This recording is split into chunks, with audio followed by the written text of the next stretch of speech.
The yeas are 216. The nays are 210.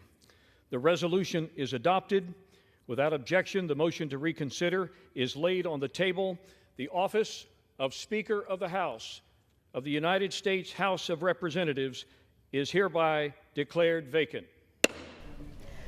Breaking news just about 20 minutes ago, the House Speaker, Kevin McCarthy, was voted out of the job, a first in U.S. history. The 216 to 210 vote, forced by a contingent of hard-right conservatives, threatens to plunge the House and its Republican leadership into chaos. No House Speaker has ever been ousted through the passage of a resolution to remove them. Again, this is a historic moment. Now the House will need to elect a new Speaker, but it's not clear who would have the support needed to win the gavel. Gentleman from Oklahoma's time is reserved. Gentleman from Florida.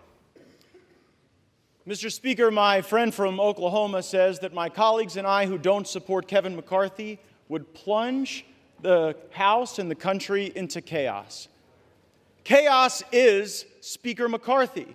Chaos is somebody who we cannot trust with their word. The one thing that the White House, House Democrats, and many of us on the conservative side of the Republican caucus would argue is that the thing we have in common, Kevin McCarthy said something to all of us at one point or another that he didn't really mean and never intended to live up to. I don't think voting against Kevin McCarthy is chaos.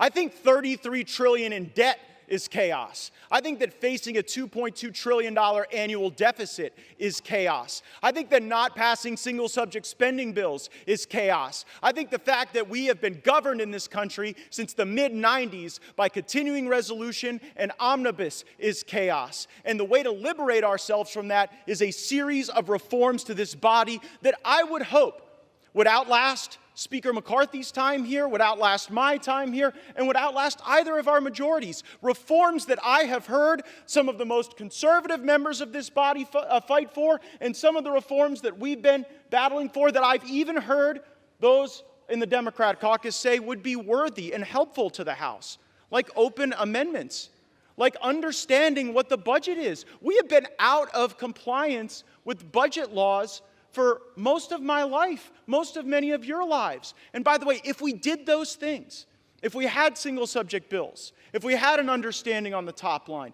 if we had open amendments, if we had trust and honesty and understanding, there would be times when my conservative colleagues and I would lose, might be a few times when we'd win. There'd be times that we would form partnerships that might otherwise not be really predictable in the American body politic, but the American people would see us legislating.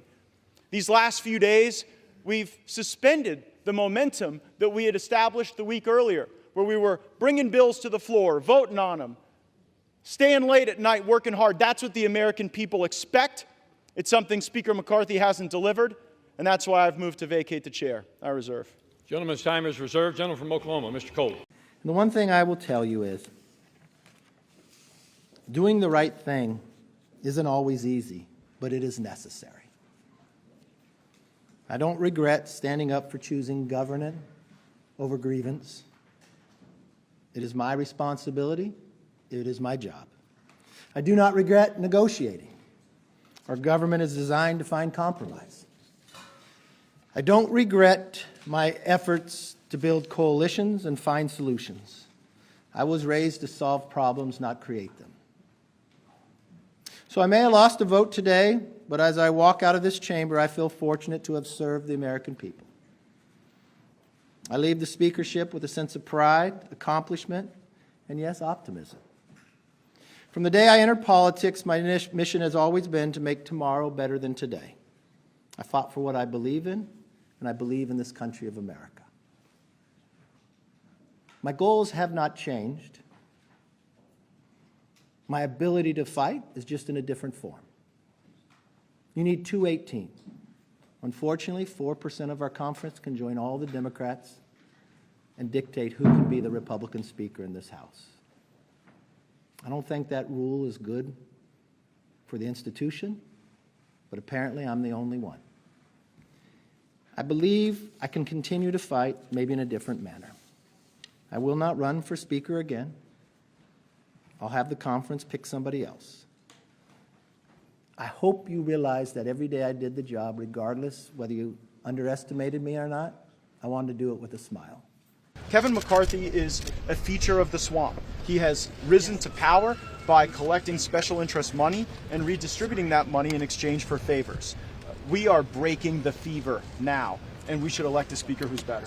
That is the consequence of that behavior, and I want the American people to trust the speaker. When the speaker makes a promise to either side of the aisle, they ought to keep it. I think a lot of people conflate the fact that the Democrats want Kevin McCarthy out for one reason and conservative Republicans want him out for another reason. It doesn't make us less conservative. It makes us more practical in how we get the spending bills done. Former President Trump showed up at the New York courthouse today for the third day in a row, and he took questions from reporters, including one on the idea floated by a handful of Republicans that Trump should be Speaker of the House, even though the rules prevent that. Some House Republicans have been in contact with and have started an effort to draft former President Donald Trump to be the next speaker. Something I wouldn't wish on my worst enemy. Speaker! A lot of people have been talking about Speaker. All I can say is we'll do whatever's best for the country and for the Republican Party. We have some great people. We just want to say we have some great people. Would you take the job? A lot of people have asked me about it. I'm focused. You know, we're leading. I don't know you. I'm sure you don't read too much in the papers, but we're leading by like 50 points for president. You know, my focus is totally on that. If I can help them during the process, then we do it. But we have some great people in the Republican Party that could do a great job as Speaker. Well, Taylor Greene called for you to be Speaker yesterday. I think she's a wonderful woman. A lot of other people call for that too. I'll do whatever it is to help, but my focus, my total focus is being president and, quite honestly, making America great again, because we are living in a country in decline. This is a country that's failing badly. We're not respected in the world. Interest rates are through the roof, taxes are through the roof, inflation is horrible. What it's done to us is eating us alive. Energy is now over $5. I was at $1.87. It's over $5. What's happened to our country with Afghanistan, that horrible removal, the most embarrassing moment, I think, in our country's history. So I'm running for president. I'm up by 40 and 50 points and more in some cases. But whatever I can do to help with regard to Speaker is good. By the way, I'm also leading Biden by a lot. If I wasn't, I wouldn't have trials like this. Thank you very much. How is Melania? Pass the bills that need to be passed. We've done a lot of that. Biggest one, of course, is H.R. 2, the Immigration Border Security legislation. Frankly, I wish Chuck Schumer would bring it up. He can amend it. He can change it. But take it up. It's the biggest. I mean, I think Mayor Adams is somewhere in Central America as we speak. This is how bad this problem is. Democrats get it. Republicans get it. Independent Americans get it. So bring it up. Make changes to it. Then let's go to a conference committee. Hash it out. We'll have Republicans, Democrats, hash it out. They'll get a majority of Democrats from the Senate. We'll have a majority of Republicans. But we'll sit down, hash it out, put that bill up for a vote. That's how this system works. But they won't even take it up. They won't take it up. They just keep talking. Meanwhile, Eric Adams says he talks about how it's hurting his city, one of our great cities. So I do not understand that. Just take our bill up. What about Ukraine? Are you willing to move forward with an aid package for Ukraine if you're Speaker? I'm against that. What I understand is at some point we're going to have to deal with this appropriation process in the right way. And we're going to try to do that in the next, what are we down to, 41 days. The most pressing issue on Americans' mind is not Ukraine. It is the border situation, and it is crime on the streets, and everybody knows that. So let's address those. If the Senate wants to send us something on other issues, that's their prerogative. But that's what we got to do. To some of those 8 holdouts, how are you going to get them in line if you were to become the Speaker? I mean, those I disagree with what took place, but those guys are friends of mine, and I think that's the message I've been talking to my colleagues about is who can bring the 8 into the part of the team, who can unite our team. I think I can do that. If I didn't think I could do that, I wouldn't run. And I also think I can take our message to the American people, so the country knows what we're trying to do and how we're working for them. And those are the 2 fundamental questions. Who's better equipped to do that? Bring the team together and take the message to the country. On Ukraine, you've made clear you're against additional funding for Ukraine, but a lot of your Republican colleagues disagree. Can you really unite Republicans if you're not open to additional funding for Ukraine? I've been clear that there are two fundamental questions that need to be answered. What's the goal? Is the goal some negotiated peace? Is the goal some get them out of eastern Ukraine? Is the goal to get the Russians out of Crimea, which they took during the Obama administration, they've had for now 9 years? What is the goal? What is the objective? Second question, if you can tell us what the goal is, how's the money being spent? How can we account for that? I think the American people are entitled to know the answer to those two questions before we continue to send their hard-earned money to protect Ukraine's border when we have what's happening on our border. I got to run. I got to get on the phone. We are continuing to follow the search for a new Speaker of the House. Former President Donald Trump announced he is backing Ohio Representative Jim Jordan. In a post on Trump's social media site Truth Social, he endorsed the representative, calling him a star. Jordan is one of several possible Republican candidates that could replace Kevin McCarthy after his ousting earlier this week. What happened on September 30th, 2023? We start tonight with breaking news from Washington, D.C. Federal government agencies will remain open after Congress approved a temporary funding bill tonight to keep things running through November 17th. The bill passed in the Senate less than 2 hours ago. NBC's Alice Barr has details on the compromises that made it happen. Reconsider is laid on the table. With 3 hours to spare before a midnight shutdown deadline, unexpected relief in the halls of Congress. I have very good news for the country. Democrats and Republicans have come to an agreement, and the government will remain open. The bill is passed. The Senate passing a short-term funding deal that came together in the House at the last minute to prevent a government shutdown. Republican House Speaker Kevin McCarthy defying hard-right members of his own party by putting a bill on the floor that extends government funding for 45 days without adding spending cuts or new border security policies. It passed with more Democratic votes than Republican. When are you guys going to get over that it's all right that you put America first? That it's all right if Republicans and Democrats join together to do what is right? If somebody wants to make a motion against me, bring it. There has to be an adult in the room. One Democratic senator initially objected to the deal because it does not include funding for Ukraine, but leadership is promising to take that up separately. I'm confident the Senate will pass further urgent assistance to Ukraine later this year. Urgent priorities yet to be resolved, with 45 days to go until the next shutdown deadline. They only care about funding Ukraine and funding that war. And then I'm listening to people in here talk about they want to kill Russians while the Mexican cartel is killing Americans. And this administration has lost nearly 100,000 migrant children. I haven't heard a plan in there to change it and fix the problem. Excuse me, I'm not finished. Here's the other problem.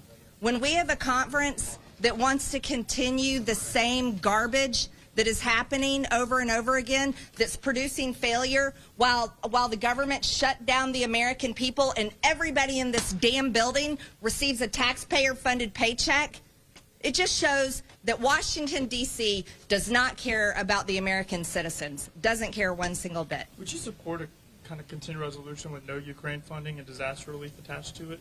No, I haven't heard a plan yet to stop the annual failure, and that's what I'm asking for. I'm asking for a plan. Here's the deal. I fought for the speaker. I fought for the gavel. I've donated, I've paid all my dues to my conference, and I've paid even then some. I also voted for the debt ceiling, and I got attacked over it. But I told my constituents and I told the country, when it comes to appropriations, you better bet I'm going to use my voting card to make sure this place does its job. And I haven't heard a plan yet. So are you frustrated with the speaker right now? I'm frustrated with everyone. I'm frustrated with a president who took millions of dollars through money laundering and his family, and he's defending Ukraine and not our southern border. I'm frustrated. I am so frustrated with the Department of Justice that wants to persecute all its political enemies, but yet doesn't do anything about the crime in Washington, D.C.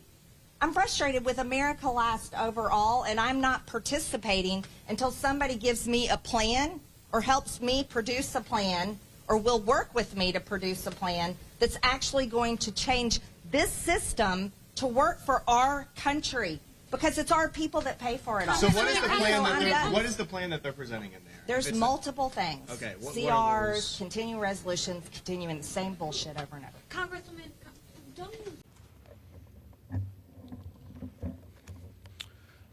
Thank you, Mr. Speaker. I rise to raise a question. What was the secret side deal on Ukraine? House Democrats and President Biden have said that as Speaker McCarthy was asking Republicans to vote for a continuing resolution so as to avoid having to take the Senate's plus up in Ukraine money, that the Speaker of the House was actually cutting a side deal to bring Ukraine legislation to this floor with President Biden and House Democrats. So let me get this straight. To extend Joe Biden's spending and Joe Biden's policy priorities, the Speaker of the House gave away to Joe Biden the money for Ukraine that Joe Biden wanted. It is going to be difficult for my Republican friends to keep calling President Biden feeble while he continues to take Speaker McCarthy's lunch money in every negotiation. The Speaker of the House has responded to these reports of a secret side deal on money for Ukraine, opaquely stating that he still wants to fund Ukraine and our border.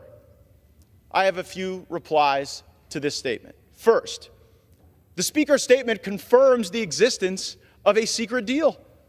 And I have talked to members of our own leadership who have said they didn't even know that Speaker McCarthy was negotiating a secret side deal outside of our conference, outside of his own leadership team, for the sake of Ukraine. Second, Ukraine has lost the support of a majority of the majority. The last time there was a freestanding Ukraine vote on this floor, it was last week. 101 Republicans voted for it, 117 Republicans voted against it.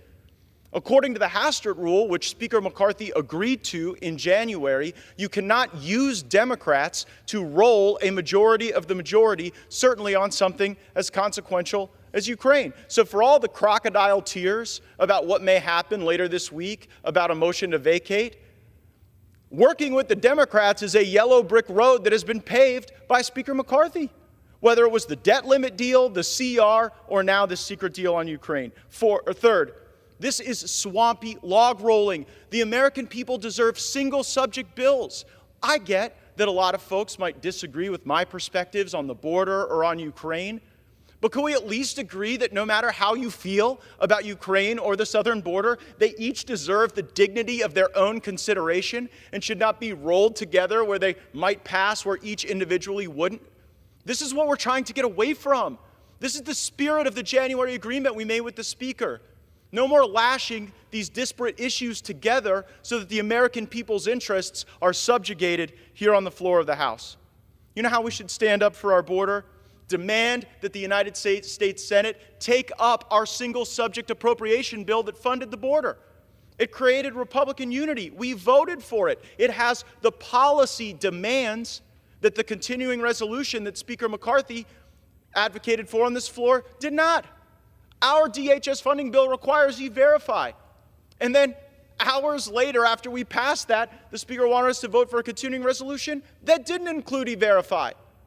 Retreat is never a strategy to win anything. So, Mr. Speaker, just tell us, what was in the secret Ukraine side deal?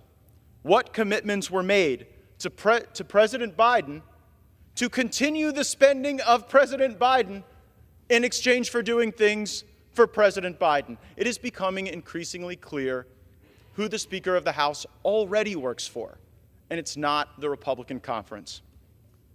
Mr. Speaker, I would ask that these questions be answered soon, because there may be other votes coming today or later this week that could be implicated by the answers to these questions. Members of the Republican Party might vote differently on a motion to vacate if they heard what the Speaker had to share with us about his secret side deal with Joe Biden on Ukraine. I'll be listening. Stay tuned. And I yield back. The Republican Party is in turmoil today following Kevin McCarthy's shocking ouster. Utter bonkers chaos. The move angered McCarthy loyalists, including Congressman Patrick McHenry of North Carolina, who takes over until a new speaker is elected. Watch as he furiously slams the gavel. McHenry's first order of business was to evict Nancy Pelosi from one of her offices. Her stuff is already being moved out. Please vacate the space tomorrow. The room will be rekeyed, he decreed. Pelosi was taken off guard. She's in San Francisco paying tribute to the late Senator Dianne Feinstein. Sadly, because I am in California to mourn the loss of my dear friend, I am unable to retrieve my belongings at this time. The chaos on the Hill is only getting started. Why was Nancy Pelosi kicked out of the Capitol office? You still obviously command a lot of loyalty within the conference. We've heard you say approximately 10,000 times that you never give up. So I'm wondering, why not? Why did you make the decision not to put your name forward again and try to grind it out like you did when you won the job in the first place? You know, you need 218 for the rule, 218 to move forward. And I'll never give up on the American people. That doesn't mean I have to be speaker to do what I have to do for the American people. There's a lot of things I could do for the American people. But you know what's interesting? Everybody's sitting there. In today's world, if you're sitting in Congress and you took a gamble to make sure government was still open, and 8 people can throw you out as speaker, and the Democrats who said they wanted to keep government open, I think you've got a real divide. I think you've got a real institutional problem. Interesting, it was in this room after we had won the majority, I had become speaker last, and Nancy Pelosi came to me. She was speaker at the time on the way out. And I told her I was having issues with getting enough votes. And she said, what's the problem? I said, they want this one person can rule you out. She was the only speaker to have changed that rule. I had the power to call the vote on her, but I never would. I lost some votes because of it. And she said, just give it to him. I'll always back you up. I made the same offer to Boehner and same thing to Paul, because I believe in the institution. I think today was a political decision by the Democrats. And I think the things they have done in the past hurt the institution. When they just started removing people from committee. And they just started doing the other things. And my fear is the institution fell today. Because you can't do the job if 8 people, you have 94% or 96% of your entire conference, but 8 people can partner with the whole other side. How do you govern? And for them to make a motion on me because I made a decision for the country that they agreed with, but they choose to do the other, that becomes a problem. Yes, sir. Republicans are going to, after they get through the speaker battle, they're going to have to get a budget deal in place. What advice would you give them to get something like on the border, get something on spending cuts? What advice do you have for them? So I like Kevin a lot, but I disagreed with him so much on 2 things. Debt ceiling, most of all, and this recent border, the recent, and it is sort of a border disaster because they should have had that and they didn't have that taken care of. They could have had it. But the recent budget disaster. And I said, Kevin, this is the president's situation. This isn't you. Whoever's, I don't mean Biden, because Biden, I don't even think he knows what's going on. I think this is the president's, whoever president is, it's not yours. And Kevin worked so hard. And in all fairness, in one sense, you have to respect it. In another sense, I thought it was not the right thing to do. Let them solve their problems. And I really thought we'd have a close-up. And after the close-up, we'd negotiate a great deal. But you didn't have that. Kevin wanted to keep it open. And he said, we will not let our country close. I said, Kevin, I think it's wonderful what you're saying, but this is really, whoever president is, this is the president's problem, not your problem. And you would have been, you said negotiate from strength. You would have been negotiating from strength. And all of a sudden they announced out of the wind, they announced that they have a deal. And I won't soon forget the picture of Chuck Schumer jumping up and down, high-fiving everybody, because it was a big victory for them. They solved the problem for Biden. And I don't mind doing that if we get something good for the country. I want to do that. Look, you know, I said it the other day to somebody that was shocked. I wish Biden were doing a great job, even though that would be very hard politically, as opposed to the worst job. He's the worst president in history, the most corrupt president in history, the most incompetent president by far. He can't even get off a stage, can't put two sentences together. But I wish he was doing a phenomenal job, even if it meant that, most likely you wouldn't be elected or whatever. But he's doing the worst job in the history of our country. You talk about the border, you talk about anything, talk about Afghanistan. There's never been a more embarrassing period of time in our country's history than what took place in Afghanistan. And there was no reason for that. You don't take the military out first. And, it's so sad to see, but I would have much preferred. Kevin is a very good man, and he did something he meant to do well, but nothing was gained by, they gave an extension, but nothing was gotten for either Republicans or for, frankly, the country by doing that. And I think people were ready to really start negotiating and negotiating hard, and they thought it would close for a period of time. It closes. The big one was the debt ceiling, though. We could have gotten everything. We could have solved the problems of this country with debt ceiling. And instead, Mitch McConnell, who's one of the worst Republicans in history, he is so bad. He's so bad. You can't say he's stupid, but essentially he uses campaign financing to get senators on his side. Okay, so I don't know. Do you call that leadership? I don't know. But what he's done is so horrible. So they got debt ceiling transferred into my administration. Thank you very much. And we could have gotten everything with debt ceiling. That was bigger, much bigger than when we're talking about the budget, much bigger. That was budget times 20. And that was blown. These are the worst negotiators I've ever seen. I've never seen negotiators like this. They get nothing. And I told Kevin, I said, if you do this, I believe you're going to lose your speakership. And in all fairness to him, he wanted to do what he thought was the right thing. And I personally think he played right into the Democrats' hands. But he lost his speakership over it.